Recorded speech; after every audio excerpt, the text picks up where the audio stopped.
Hi. This practice will be a supine practice and concentrate on hips and hamstrings. And it's a really great practice, and some abdominals as well, by the way. It's a really great practice if you're tired or you have low back issues. Okay, so for this practice, we'll need a bolster or two folded up blankets that approximate this shape, or you can sometimes use couch cushions as well, a strap, and a yoga block, 4x6x9 yoga block. Cork or wooden are preferable to the foam, but use whatever you've got, okay? So the series is a series, Supta series, which means supine big toe pose. We won't actually be grabbing our big toe. We're going to use the strap as an arm extender. And you know, in life and in yoga class, you get to pick your own experience. So you get to choose whether or not you suffer needlessly. So this should not be under the heading of no pain, no gain, and forcing until you feel like tears want to spring to your eyes. Right? So you get to pick, and it should be at most sweet discomfort. The leg is straight, but you have to push the leg to a place where it's straight and not like you're dying. Okay? So each person has individual expressions of rightness of the pose, so remember that. Okay? It's not the Yoga Olympics, as I tell my students very often, right? So I'll show you first from the side, I think. So I'm gonna lie down with my side to you. And what we're gonna do is we're gonna have the strap nearby, and then we're gonna have a bolster and a block the tall setting. So the bolster is gonna be to your right side. The block is gonna be to your left side. They're both gonna be about hip height. I'm gonna move the bolster out of the way for a second so you can see. And you may need a blanket, right? If when you lie on your back and it feels like your head is thrown back and you can't lengthen the back of your neck, you can support the head and neck, not the shoulders, in order to be able to lengthen the back of the neck such that your head is not thrown back. That's optional and is a choice that you need to make for yourself. So we're going to start in supine mountain pose, which is the legs and feet together, and I lie back on my back, touching the inner ankle bones to each other. So the thighs are pressing into the floor and rolling in, and the outer shoulders are tucked underneath, arms at the side. So supine mountain pose. So from here, I take the bolster, again hip height, to the right side. I take the block, tall setting, about hip height, to the left side. And I want to show you from this angle what we're going to do, right? So the whole idea with the bolster is that you don't want the pelvis to tip, so it supports the pelvis like a shin, right? So the pelvis is supported like a shin. So here I am, and which is a wedge, right? Supine mountain pose, I've got the bolster. So that's for the second thing we're going to do. So the first thing we're going to do is take the strap and a loop in the strap, maintaining the left leg without disturbing it. I'm going to hug the right knee in towards the chest, but I don't let the left leg bow up away from the floor. So I hug the right knee into my capacity. It's easy to just sort of hug in and let go of that left leg. So I press the left leg down, I hug the right knee in and broaden the chest. So from here, I take the strap around the foot, close to the heel, and then I hook the right hand into the loop of the strap. So I can adjust the loop so that it is arm straight. Use this bolster for a sec. Arm straight, right? And the leg is straight. So remember I said you get to pick your expression of the pose. If you're stiff and you need to have a bigger loop and have the leg down here in order for it to be straight, so what? Do what you need to do for your body in this moment. Many people are very stiff in the muscles in the backs of the upper legs. So this is the opportunity to work with those, and they undo really quickly if you're willing to do it, right? So it took you a lifetime to get to this place, and you can see results in weeks. It's really amazing. All right, press the foot up into the strap, draw the arm down by grabbing the loop. Legs are engaged, so that means that the bottom leg does not become a piece of cooked pasta. It's actually still doing something as well. Now, without disturbing the left leg, can you draw the right leg a little closer to you? And broaden the balls of both feet. So there's very often the little toe side is higher up than the big toe side. So broaden the balls of both feet, even the down foot, so that the big toe side, inner ankle extend. Now we're going to take the leg out to the right and up towards the right shoulder. But we're going to use the bolster so that I don't flop completely over onto my right side. So I take the bolster and snug it right outside the hip, right? Keeping the left leg straight, and grab as close as I can to that right foot. Extend the left arm out to the side as a counterbalance for that. So I take the leg over to the right and I turn the belly and chest to the left and I extend it to the left arm. So I use the left side of the body as a counterbalance for that. Push out into the strap, draw the arm back towards the body, and you should feel a stretch not only on the back of the leg, but the inner thigh as well. Now roll the right inner thigh inside out to point the right toes a little bit towards the floor. Don't just rest on the bolster and flop over, but keep the right leg drawing towards the right shoulder, but the right outer hip and buttock moving away from the side waist so that the right side waist is as long as the left side waist. And then come slowly back up to the center, and then move the bolster out of the way, because then we're going to bend that right knee towards the right armpit and towards the floor, right? I can even reach the right hand up, right? So the inner right thigh grazes the outer right ribs without disturbing this left leg. Your shin perpendicular to the floor, foot parallel to the ceiling, right? And I pull that down to the best of my ability without disturbing this left leg. And then from here, I'm going to stretch the leg straight, right leg straight, and then transfer the strap into the left hand, extend the right arm out to the side. Now look down at the left leg and make sure the left toes point directly up and press the left thigh down.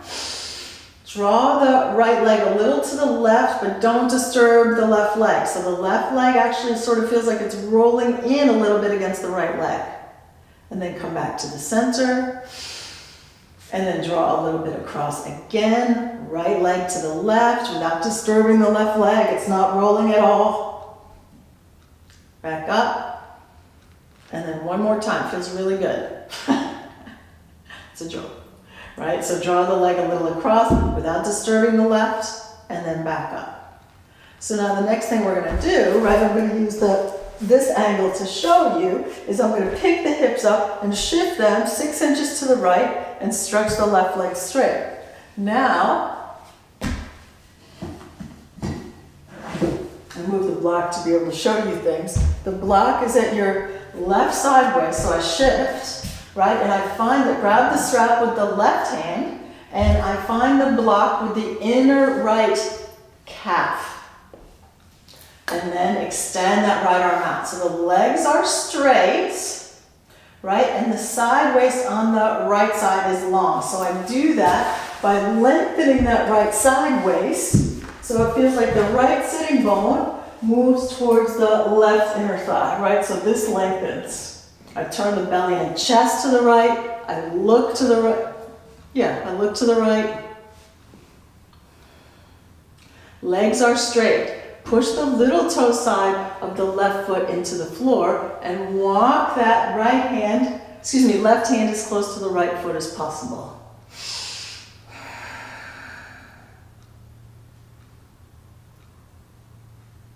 So it's a supine twist. I bend the legs, I roll back onto my back, center the hips, and then stretch the legs out once again into supine mounted pose, right? Legs and feet together, center yourself. So now we're going to do the other side. The bolster went a little far away right now, right? So now the bolster is on your left side and the block is on the right side because we're going to do the left leg. Legs and feet together, broaden the chest. Pause for a moment and feel the difference between the right and the left leg. There should be a noticeable difference. Not only does the right leg feel longer, but it feels more awake and alive, and it also feels closer to the floor, right? All right. So now, maintaining the right leg, take the left leg up and put the strap around the left leg. Oops, I forgot to hug the knee in because this is actually a pose, right? So as you hug the left knee in, without disturbing the right leg, it's called Parshva Pavanmuktasana, which means half wind relieving pose, not wind releasing, right? I need to get out more, don't I? So it helps the digestion and massages the ascending and descending colon. So you start with the right leg first, do the left leg second, ascending to the descending, and it does help digestion. All right, so now take the strap around the foot close to the heel and stretch the left leg straight, adjust the loop. So each leg is different from the other, so you may need to make the loop bigger or smaller, but press both legs straight and bring it to a place of just tolerability. It doesn't need to be near-death yoga, right? So you can just have it be like, oh, I can do this for a while, instead of, oh my God, I can't wait until, how much longer until it's over. Broaden the balls of both feet, so extend up through the big toe side or extend out through the big toe side of both feet.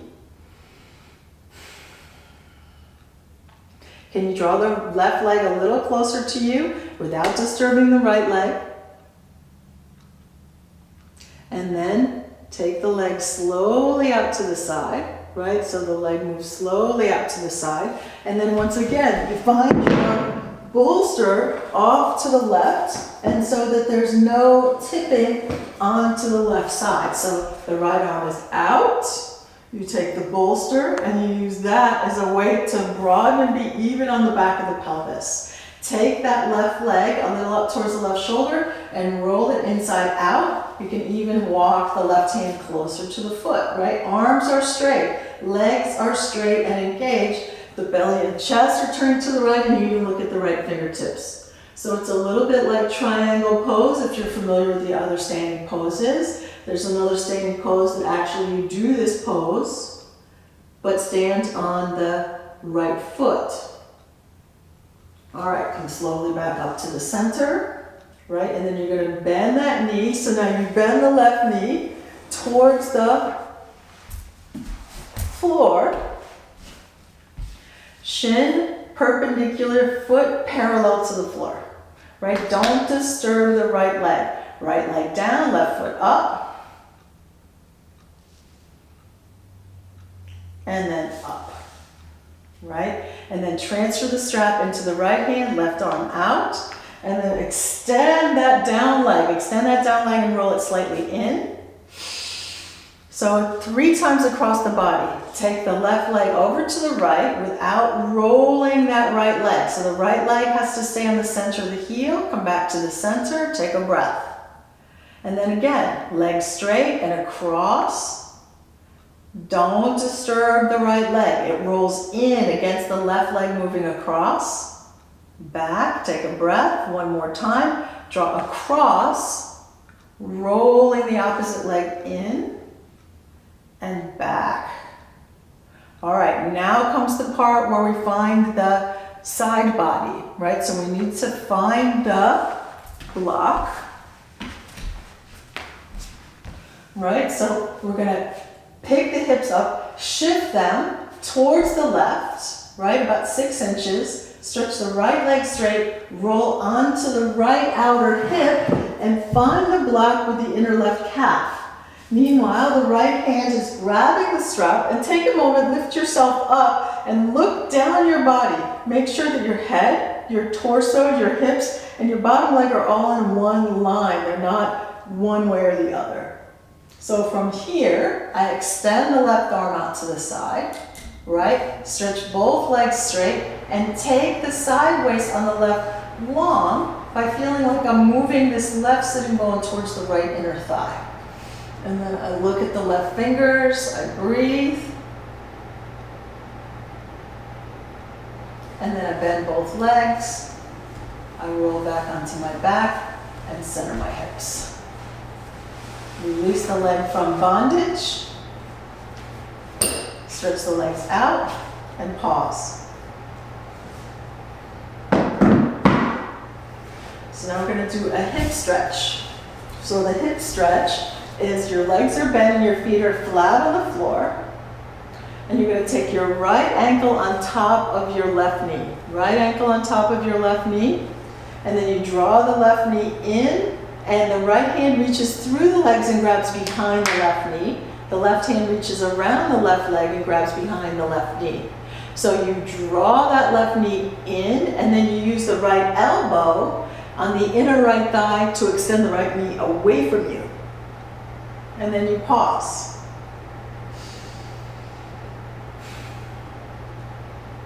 So now you should feel a little something something in that outer right buttock, that outer right hip. So as the clenching sensation starts to subside, you draw the left knee a little closer in and extend the right knee a little bit more away, and you pause. Draw the knee a little closer in on the left, extend the right knee a little more away, pause. One more time, in, away, pause.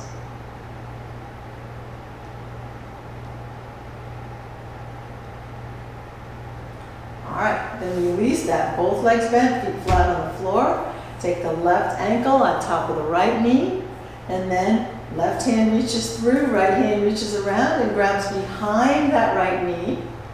Right, draw the right knee in and use that left elbow on the inner left thigh to extend the knee and thigh away from you. Draw the knee in, extend the knee away. Pause. So right knee draws in, left knee extends away. Again, now we're working on the left outer hip, so you should feel it there.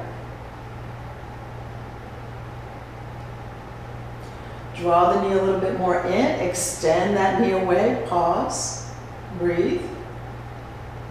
Draw the knee in, right knee in, left knee away, pause, and breathe. One more time. Right knee in, left knee away. All right, release that, hug both knees into your chest. Rock a little bit left to right. And then legs bent, feet flat on the floor. Turn your palms up, tuck your shoulders one at a time underneath you. Then extend your legs out one at a time. Make sure there's no props in the way. Let the legs drop out and away from you. Tuck the shoulders underneath. And then close your eyes. So this can be a brief pause in between what comes next. Like if you're going to do another video, this is just a little observe the results and the effects of what you've just done. Or if this is shavasana, stay in corpse pose for 5 to 10 minutes. There's some guided corpse poses in the video library. If you would prefer to use one of those, please feel free to dial that up at this point. All right. So regardless of what you're doing, if you would like to come up, of course, you can just shut this off and hang out for a moment or two, or 3 or 4 or 5 or 6 or 7 or whatever, right? So shavasana is not to be skipped. It's very, very, very important. And if you want to hear the whys, definitely pull up one of the guided shavasanas. Otherwise, bend the legs, feet on the floor, pause, place your hands on your abdomen, roll over onto your side, cradle your head with your bottom arm, and then roll a little bit more toward the floor. Push the top hand into the floor, look towards your chest as you sit slowly up. All right. Thank you very much for joining me for that supine practice. It's a great one. I highly recommend it. Thanks. Namaste.